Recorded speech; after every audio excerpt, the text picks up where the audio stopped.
Shalom à toutes les frères et sœurs en Jésus-Christ dans le monde entier. Je me présente le frère Serge de l'île de la Réunion, esclave de Jésus-Christ pour les nouvelles personnes qui se connecteront à la chaîne. Soyez tous les bienvenus.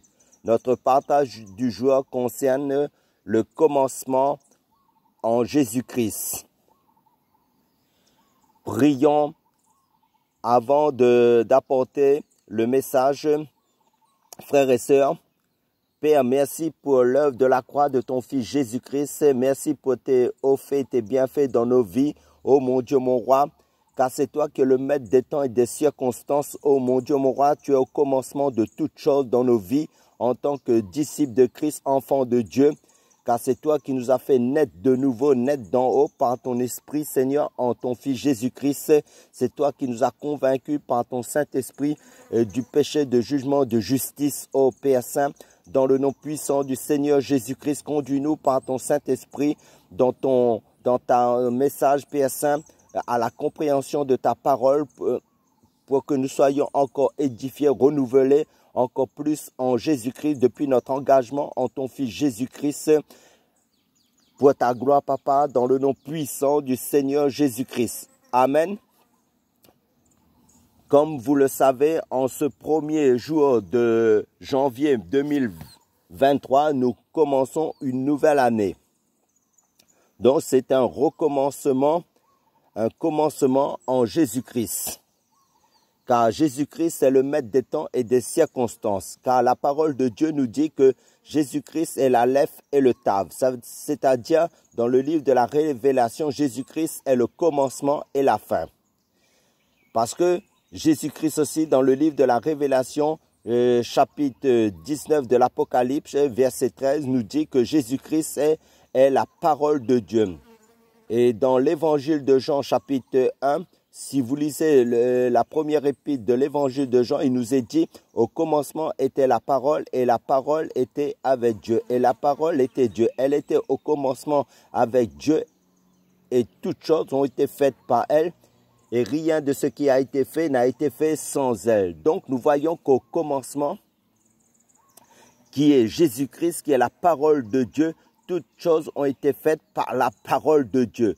Tout ce que nous voyons, parce que si vous allez dans le livre de la Genèse, vous voyez que Dieu, en disant la parole, le Saint-Esprit saisit la parole de Dieu et créa tout ce que Dieu a dit. Les arbres, les forêts, la terre, le ciel, tout a été créé à partir de la parole de Dieu. Amen. Donc, comme je l'ai dit, tout a été fait au commencement par la parole de Dieu.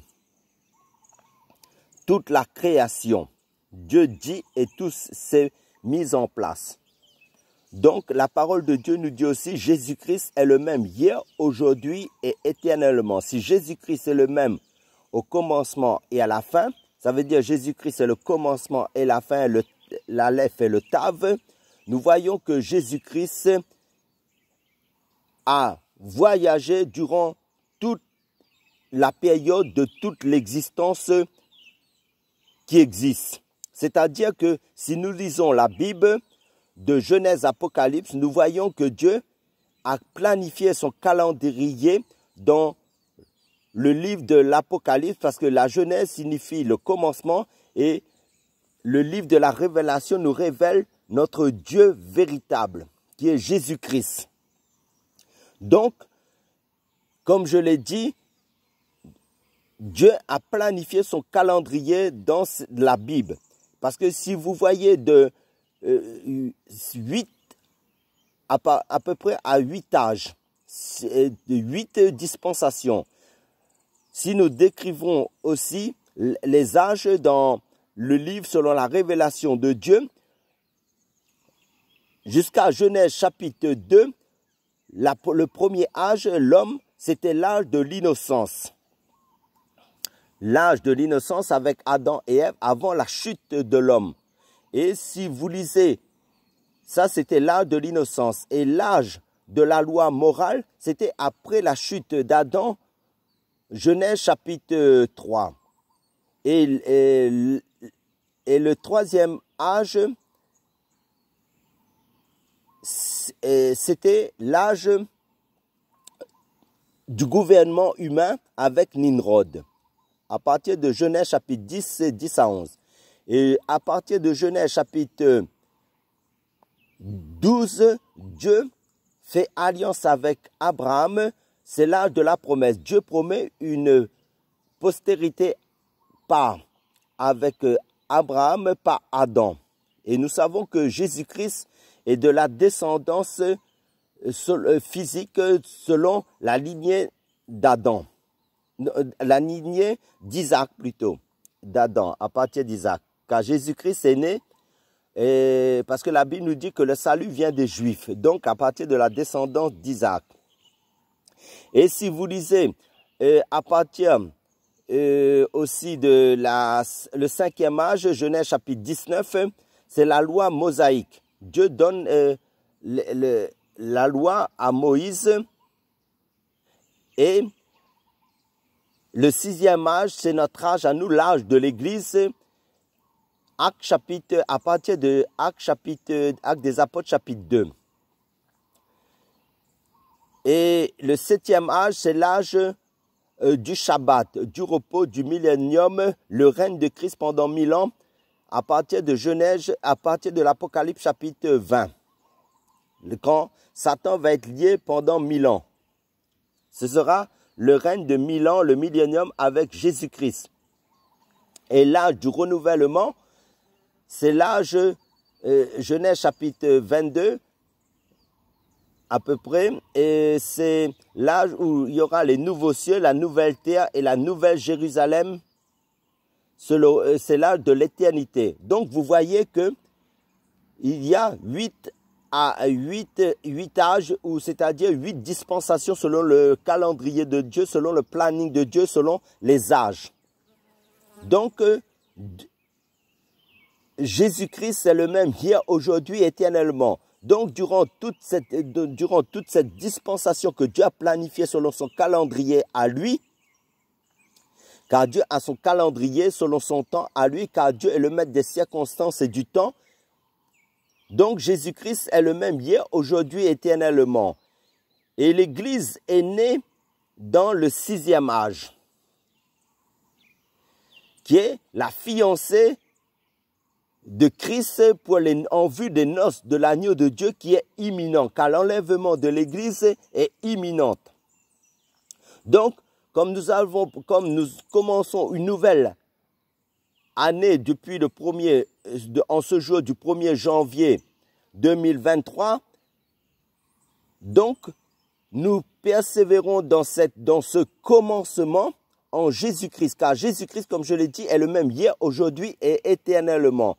Et la parole de Dieu nous dit dans la lettre de 2 Corinthiens, si notre homme extérieur s'est détruit, notre homme intérieur se renouvelle de jour en jour. Donc nous sommes dans un processus de renouvellement continuel en Jésus-Christ en vue d'être à la stature parfaite de Christ, à travers la parole de Dieu qui est le commencement de toute chose, qui est Jésus-Christ. Car nous sommes bâtis par la parole de Dieu. Car Jésus-Christ qui est la parole de Dieu, dit, je bâtirai mon église et les portes du séjour des morts ne prévaudront point contre elle. Donc, nous sommes bâtis par Jésus-Christ. L'église véritable est bâtie par Jésus-Christ. Car Jésus-Christ revient prendre une église sans tache ni ride, dans la gloire sainte, car la parole de Dieu nous dit aussi que sans la sanctification et la paix, personne ne verra le Seigneur Jésus-Christ.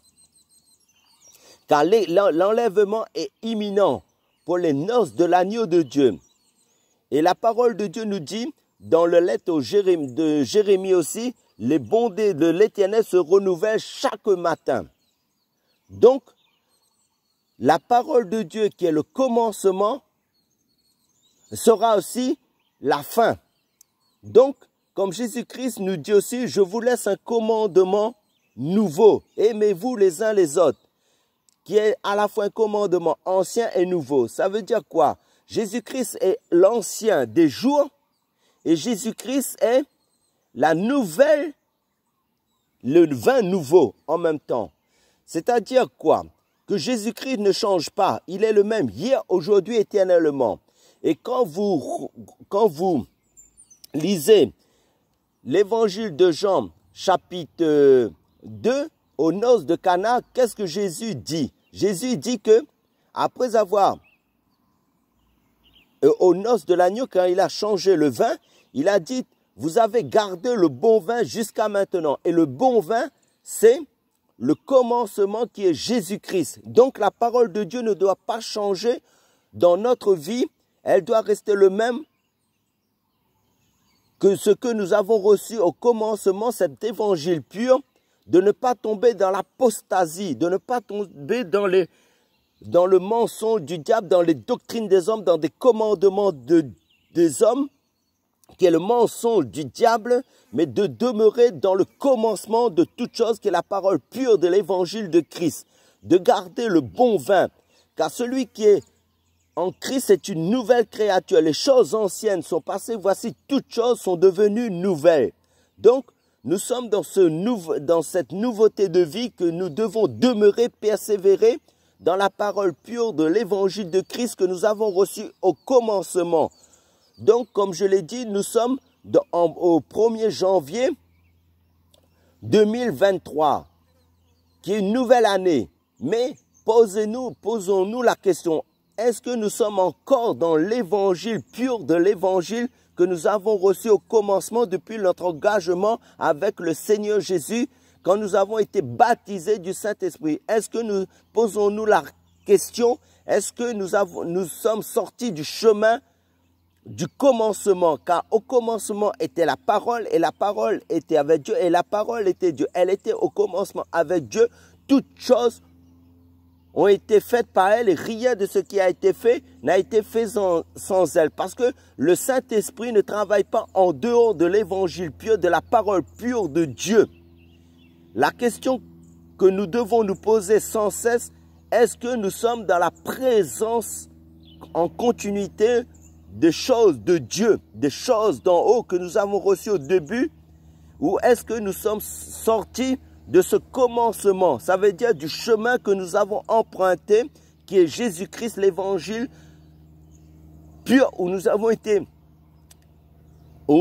reçu des coloquintes sauvages, c'est-à-dire des paroles qui n'avaient aucun rapport avec la parole de Dieu, c'est-à-dire les fêtes de Noël, c'est-à-dire les anniversaires, ou tout ce qui n'a aucun rapport avec la parole de Dieu, parce que la parole de Dieu nous dit que vos cœurs ne se troublent point. Croyez en Dieu et croyez en moi, dit Jésus-Christ. Il y a plusieurs demeures dans la maison de mon Père. S'il n'y en était pas, je vous l'aurais dit. Je vais vous préparer une place, et quand je serai et quand je reviendrai, je vous prendrai avec moi. Parce que là où je serai, vous serez avec moi. À condition que nous gardons le commencement des choses que nous avons reçues de la parole de Dieu, de l'évangile pur, de la parole de Dieu. Parce que Dieu nous regarde si nous gardons sa parole, ses commandements, son évangile, sa bonne nouvelle, la parole de Dieu pure, que nous avons reçu au commencement. Toi seul as la réponse dans ton cœur si tu as gardé cette parole pure de l'évangile. Cette parole qui n'est pas mélangée avec les doctrines du monde, avec les enseignements du monde, avec l'amour du monde, avec l'amour de l'argent, avec l'amour des femmes, avec l'idolâtrie, avec les choses. Parce que Dieu, c'est un Dieu jaloux. Dieu veille sur sa parole pour l'accomplir. Mais s'il y a autre chose dans nos cœurs que la parole de Dieu, alors Dieu n'y est pas. Parce que la parole de Dieu nous dit aussi que tout ce qui est vrai, tout ce qui est pur, tout ce qui est aimable, tout ce qui mérite l'approbation, ce qui est vertueux et digne de louange soit l'objet de vos pensées. Qu'est-ce qui est l'occupation de votre cœur? À quoi affectionnez-vous chaque jour de votre vie pour garder ce trésor qui est la parole de Dieu pure de l'évangile que vous avez reçu au commencement? Parce que Jésus nous dit, quand est-ce que quand il va revenir, est-ce qu'il y aura encore la foi sur la terre? C'est-à-dire que nous avons reçu la foi une fois pour toutes. Ça veut dire l'évangile pur de Christ. La parole authentique de Dieu. Car au commencement était la parole et la parole était Dieu et la parole était avec Dieu et la parole, elle était au commencement avec Dieu. Gardons-nous cette parole. Toi seul as la réponse dans ton cœur. Parce que ma Bible me dit de toujours nous examiner si nous sommes encore dans la foi. Ça veut dire quoi? Est-ce que nous gardons cette parole pure de l'évangile jusqu'à présent?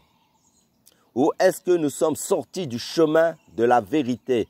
Parce que l'apostasie bat son plein. Nous sommes dans beaucoup de fausses doctrines qui sont entrées dans des bâtiments dits églises. Les fêtes de Noël, toutes sortes de doctrines, l'évangile de la prospérité. Si mon pasteur ne me dit pas de faire ceci, ou l'idolâtrie des hommes, parce que ma Bible me dit aussi, tout est à vous. Dans 1 Corinthiens chapitre 3, et vous êtes à Christ, que personne ne mette sa gloire dans les hommes, et Christ est à Dieu. Si vous êtes à Christ et Christ est à Dieu, tout est à vous. Restons attachés au commencement des choses de Dieu, qui est la parole de Dieu authentique. Chérissons cette parole, car cette parole est le même hier, aujourd'hui, éternellement. Quand Jésus-Christ va revenir prendre son église, il verra si nous avons gardé cette parole pure de l'évangile de Christ. Car la parole ne se mélange pas avec le mensonge. La parole de Dieu, la parole de la vérité ne se mélange pas avec la science de ce monde, les raisonnements humains, la connaissance humaine, mais avec la parole de Dieu reste la parole de Dieu dans son entièreté. Parce que ma Bible me dit, si notre évangile est voilé, elle est voilée pour ceux qui périssent, pour ceux dont le Dieu de ce siècle a aveuglé l'intelligence pour qu'ils ne visent pas briller la splendeur de l'évangile de la gloire de Christ. Restons attachés au chemin, à cette parole qui est vitale, salutaire pour notre éternité. Comme Jésus-Christ dit, Marie a choisi la bonne part qui ne le sera pas ôtée. Gardons cette parole que nous avons reçue au commencement. Et si nous sommes tombés, comme dans la lettre dans l'église d'Éphèse, comme c'est dit dans le livre de l'Apocalypse par rapport à l'église d'Éphèse, si tu as perdu ton premier amour, reviens à ton premier amour, c'est-à-dire à l'amour de la vérité, à l'amour de la parole de Dieu. Repentons-nous. Si nous sommes sortis du chemin de la parole pure de l'évangile de Christ, revenons à notre premier amour, à l'amour de la vérité. Parce que ma parole me dit, Dieu envoie une puissance d'égarement pour ceux qui n'ont pas reçu l'amour de la vérité. Si tu as reçu cet amour de la vérité, pour la parole de Dieu, pour l'évangile pur de Christ, communiquons cette parole aux autres personnes dans la vérité. Disons la parole telle qu'elle est. Ne la mélangeons pas, ne caressons pas les gens dans le sens du poil pour leur faire plaire. Quand nous évangélisons, quand nous apportons la parole de Dieu, dénonçons les œuvres mortes des ténèbres, annonçons l'évangile pur de Christ que nous avons reçu au commencement. Que ces paroles d'exhortation vous fortifient, vous encouragent pour rester dans le commencement des choses de Dieu, qui est la parole de Dieu pure de l'évangile de Christ. Amen. Que Dieu vous bénisse tous. Soyez tous encouragés en Jésus-Christ.